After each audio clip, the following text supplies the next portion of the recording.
हर खबर पर होगी आपकी पकड़। डाउनलोड कीजिए एबीपी लाइव ऐप। और देर रात कानपुर मुठभेड़ में शहीद हुए महेश यादव का पार्थिव शरीर उनके पैतृक गांव पहुंचा। गांव में मातम का माहौल छाया हुआ है। सफेद चादर में लिपटा ये कानपुर मुठभेड़ में शहीद हुए एसओ महेश यादव का पार्थिव शरीर है। देर रात रायबरेली में बनपुरवा के पैतृक घर पर शहीद महेश यादव का पार्थिव शरीर पहुंचा। शहीद महेश अपनी मां का दामन हमेशा के लिए दुख से भर गया। पूरे गांव में मातम पसरा है। पार्थिव शरीर के पहुंचने पर गांव वालों ने महेश यादव अमर रहे के नारे लगाकर श्रद्धांजलि दी। गांव का ये वही प्राइमरी स्कूल है जहां छोटे से किसान के बेटे महेश ने शुरुआती पढ़ाई की। पढ़ाई के बाद अपने सपनों को पूरा किया। महेश हमेशा से पुलिस में भर्ती होना चाहते थे। महेश को उनके गांव के लोग एक नेकदिल और बहादुर अफसर बताते हैं। ये महेश के बड़े बेटे विवेक हैं, जो अपने पिता की तरह ही जांबाज पुलिस अफसर बनना चाहते हैं। जैसे पापा देश की सेवा करते हुए सही लोग हैं, मैं भी चाहता हूँ कि ऐसे ही मुझे भी कि मैं भी देश के लिए कुछ करना चाहता हूँ। आज पूरे राजकीय सम्मान के साथ शहीद महेश यादव का अंतिम संस्कार किया जाएगा।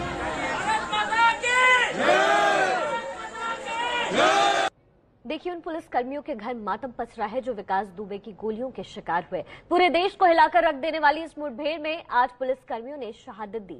ये समय शहीद के परिवार के दुख को साझा करने का है, उनका साथ देने का है।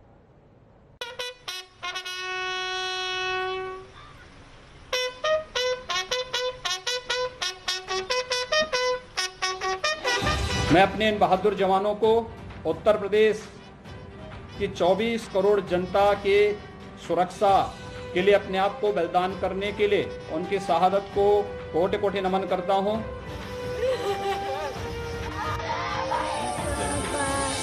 हमारे जवानों का ये बलिदान किसी भी स्थिति में व्यर्थ नहीं जाएगा।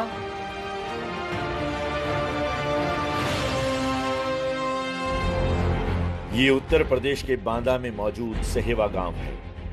इसी गांव में कानपुर मुठभेड़ में शहीद हुए बिल्हौर के सीओ देवेंद्र मिश्र का पैतृक घर है। देवेंद्र की शहादत की खबर के बाद से सिर्फ मातम है।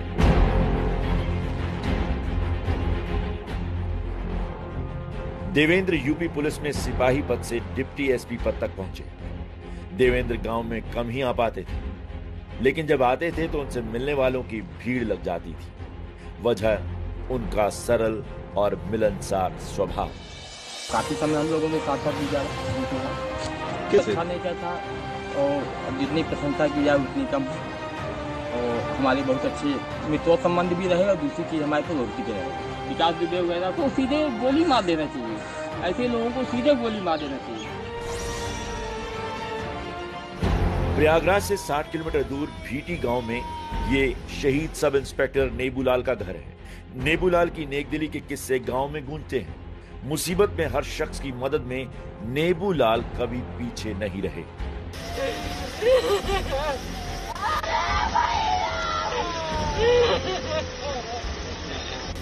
ये शहीद नेबूलाल की बड़ी बेटी सुनीता है, जिनकी कैंसर से जूझ रही 4 साल की बेटी का इलाज भी वही करवा रहे हैं।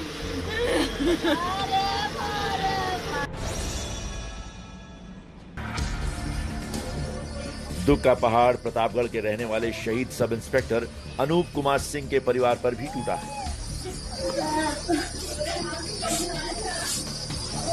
ये अनूप सिंह का 4 साल का बेटा सुरेश है, जो पापा पापा पुकार रहा है। सुरेश अभी जिनकी गोद में है वो प्रतापगढ़ के एएसपी सुरेंद्र द्विवेदी हैं, जो शहीद एसआई अनूप के घर आए तो उनके बेटे को उठाकर सीने से लगा लिया। अनूप की मासूम बेटी गौरी भी यकीन नहीं कर पा रही कि उसके पिता अब कभी नहीं लौटेंगे।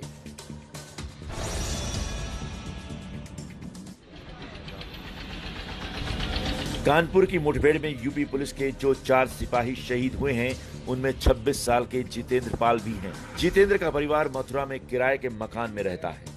जितेंद्र की अब तक शादी नहीं हुई थी। बड़ा बेटा होने के नाते परिवार का सारा खर्च वही उठाते थे।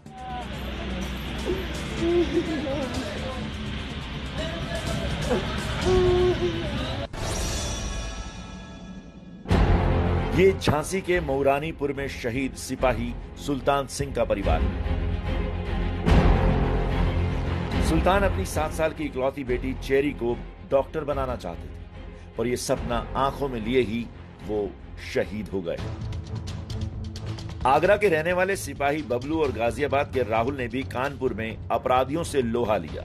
समाज की रक्षा के लिए अपनी जान कुर्बान कर दी। आर्थिक रूप से कमजोर परिवार के तीसरे नंबर के बेटे बबलू 2 साल पहले ही यूपी पुलिस में भर्ती हुए थे, जबकि गाजियाबाद के मोदी नगर के राहुल 2016 में यूपी पुलिस का हिस्सा बने थे। राहुल की कानपुर में ये पहली पोस्टिंग थी। उनकी शादी सिर्फ 15 महीने पहले ही हुई थी। 2 महीने की बच्ची है। आखिरी बार छोटे भाई राकेश की शादी में 15 जून की शादी थी, तब आए थे। उसके बाद वो वापस ड्यूटी ज्वाइन करनी। विकास दुबे नाम के एक अपराधी की वजह से यूपी पुलिस के 8 बहादुर अफसर और जवानों के परिवार की आंखों में आज आंसू हैं। लेकिन शहीदों का हर परिवार अब अपने आंसुओं का हिसाब विकास दुबे को सजा दिलाकर चाहता है।